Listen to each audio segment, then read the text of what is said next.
ప్రవస్తి, నేను మీ అమ్మగారిని నువ్వు అని సంబోధించినందుకు నీకు బాధేసింది. అది అసలు సంస్కారమా అని మాట్లాడావు కదమ్మా. ఎలిమినేషన్ జరిగిన వెంటనే మీ ఇద్దరు పేర్లు అనౌన్స్ చేసిన తర్వాత ఆవిడ స్టేజ్ దగ్గరకు వచ్చి నీ చేతిలో ఉన్న ట్రోఫీ అసలు ఇది నీ చేతిలో ఉండాల్సిన ట్రోఫీ కాదు, అది ఇచ్చేసేయి అని చాలా ఎమోషనల్ డ్రామా క్రియేట్ చేసి చరణ్ గారి చేతిలో ఉన్నటువంటి మైక్ లాక్కోవడానికి ప్రయత్నం చేసి ఆ తర్వాత వెనక్కి వస్తూ నేను అక్కడ కూర్చున్నప్పుడు నీ మూలంగానే నువ్వే మోసగత్తెవి ఇలా నా మొహం మీద ఇలా పెట్టి మాట్లాడినప్పుడు అది కరెక్ట్ అనిపించిందమ్మా నీకు? నేను ఇలా నమస్కారం పెట్టి ప్లీజ్ అన్నాను, అంతే కదమ్మా.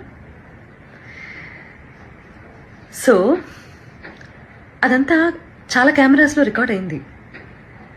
ప్రవస్తి చెప్పేవన్నీ తప్పులు అని ఆ రికార్డింగ్ బయట పెట్టే అవకాశం ఛానల్కి లేకపోలేదు. కానీ ఆవేశంలో ఉన్నారు మీ అమ్మగారు, నువ్వు చాలా ఎమోషనల్గా ఉన్నారు, ఒక ఓటమిని అంగీకరించలేకపోతున్నారు.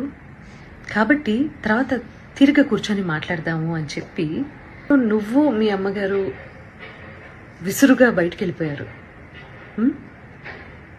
చాలా ఎమోషనల్గా ఉన్నారు, చాలా ఆవేశంలో ఉన్నారు. మాకు కనీసం మాట్లాడే అవకాశం కూడా ఇవ్వలేదు.